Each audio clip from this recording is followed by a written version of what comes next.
আসসালামু আলাইকুম রহমতুল্লাহ। কেমন আছেন সবাই? আশা করি আল্লাহর রহমতে সবাই ভালো আছেন, সুস্থ আছেন এবং নিরাপদে আছেন। তো সবাইকে আজকে ভিডিওতে স্বাগত জানাচ্ছি। তো আজকে হচ্ছে এনটিএসসির ষষ্ঠ গণবিজ্ঞপ্তি প্রকাশ করা হবে আজকে 16 তারিখ। পূর্বের ঘোষণা অনুযায়ী এনটিএসসি আজকেই আহ, ষষ্ঠ গণবিজ্ঞপ্তি প্রকাশের ঘোষণা দিয়েছেন কিন্তু। তো অন্যদিকে আমরা দেখেছি যে গতকালকে রোববার সারাদিন এনটিএসসির সামনে যে আন্দোলন হয়েছে এবং সেখান থেকে সচিবালয়ের অভিমুখে যাত্রা করা হয়েছে এবং এই যে নিবন্ধনধারী এবং নিবন্ধন বঞ্চিত যারা আছে আর কি 18তমতে যারা নিবন্ধন পায়নি আহ, তাদের উপরে সাউন্ড গ্রেনেড বা টিয়ার শেল এগুলো নিক্ষেপ করা হয়েছে, এটাও আমরা দেখতে পেয়েছি সারাদিন। তো এত আন্দোলনের পরেও এনটিএসসি তাদের সিদ্ধান্তে অটল রয়েছে যে তারা 16 তারিখেই ষষ্ঠ গণবিজ্ঞপ্তি প্রকাশ করবে।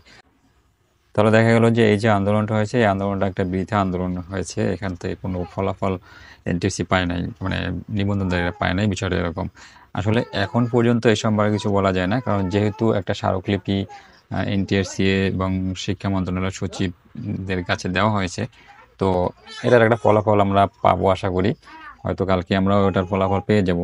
তবে যেটা মনে হচ্ছে, আমি এবার আগের ভিডিওতে বলেছিলাম যে এই আন্দোলনে আসলে এনটিএসসি থামবে না, তারা গণবিজ্ঞপ্তি প্রকাশ করবে, আমরা বিগত দিনে যেটা দেখেছি। তো তো তো গতকালকের আন্দোলনে যেটা হয়েছে যে বিশেষ করে যে বিষয়টা সবচেয়ে খারাপ লেগেছে যে নিবন্ধনধারীদের উপরে যে টিয়ারশেল নিক্ষেপ করা হয়েছে বা সাউন্ড গ্রেনেড কিছু একটা হবে, তো এটা আসলে অপ্রত্যাশিত। তবে যারা আন্দোলনটা করেছেন আপনাদের উচিত ছিল যে সচিবালয়টা, মানে সচিবালয় অভিমুখে না গিয়ে বা সচিবালয়ের পদযাত্রাটা না করা, কারণ আপনারা সবাই জানেন যে সচিবালয়ের এলাকায় সমস্ত ধরনের মিটিং মিছিল সভা সমাবেশ করা কিন্তু নিষিদ্ধ ঘোষণা করা হয়েছে। তো সেখানে গেলে একটা বিব্রতকর পরিস্থিতির সৃষ্টি হতেই পারে, এটা বোঝা উচিত ছিল। তারপরেও আপনারা যারা আন্দোলন করছেন তারা আমার চেয়ে অনেক অনেক জ্ঞানী গুণী ওখানে আছেন। তো অবশ্যই যেটা করেছেন সেটা বুঝে শুনেই করেছেন। তো তো এখন যদি এই গণবিজ্ঞপ্তিটা প্রকাশ হয়ে যায় আজকে, তাহলে যারা নিবন্ধনধারী নিয়োগ বঞ্চিত নিবন্ধনধারী আছে বা যারা 18তমতে নিবন্ধন পান নাই, তাদের আসলে করণীয়টা কি, তারা কি করতে পারবেন?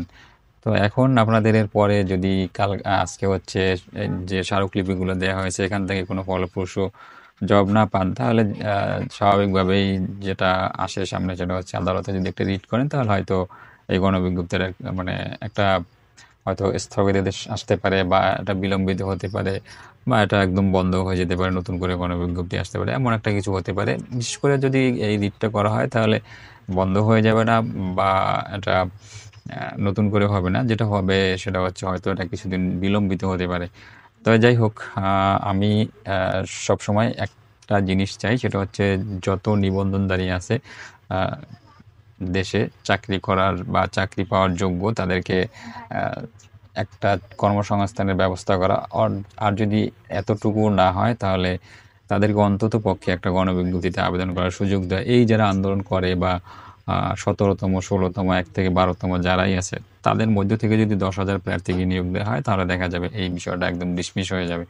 কারণ একটা তাদেরকে একটা আবেদনের সুযোগ দিলে, আবেদন করলে যে সবাইকে চাকরি দিতে হবে এমন না, আবেদন করার সুযোগটা দিলে সেখান থেকে যদি 10,000 প্রার্থীকে নিয়োগ দেওয়া হয়, যাদের বয়সটা একটু কম আছে বা যাদের মেরিট পজিশন ভালো আছে, যারা ভালো শিক্ষক আর কি, ভালো নিবন্ধনধারী, তাদেরকে যদি নিয়োগ দেওয়া হয়, তাহলে শিক্ষক সংকটও কিছুটা কাটবে এবং এই যে একটা নৈরাজ্যকর অবস্থা, নিবন্ধনধারীদের মধ্যে একটা হতাশার কাজ করে, তারা যে কিছুদিন পর পর একটা আন্দোলনে যোগ দেয়, এই অবস্থাটা আর থাকবে না। তো এনটিসি চাইলে কিন্তু এটা করতে পারে, এখানে কিছু নিয়ম সংশোধন করে তারপরে এটা করা যায়।